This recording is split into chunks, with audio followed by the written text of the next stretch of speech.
جو کتاب ہم نے تمہاری طرف وحی کے ذریعے بھیجی ہے وہی حق ہے، تصدیق کرتی ہوئی آئی ہے ان کتابوں کی جو اس سے پہلے آئی تھیں۔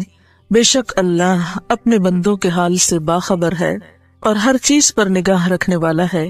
پھر ہم نے اس کتاب کا وارث بنا دیا ان لوگوں کو جنہیں ہم نے اپنے بندوں میں سے چن لیا۔ اب کوئی تو ان میں سے اپنے نفس پر ظلم کرنے والا ہے اور کوئی بیچ کی راہ ہے اور کوئی اللہ کے اذن سے نیکیوں میں سبقت کرنے والا ہے۔ یہی بہت بڑا فضل ہے۔ ان الذین یتلون کتاب اللہ، بے شک وہ لوگ جو اللہ کی کتاب پڑھتے ہیں، کتاب اللہ کی تلاوت کرتے ہیں۔ کتاب اللہ کی تلاوت کب، کن کن مواقع پر اور کیسے؟ ہم میں سے ہر شخص اپنے بارے میں سوچے اس وقت وہ کہاں کھڑا ہے اور وہ کیا کر رہا ہے۔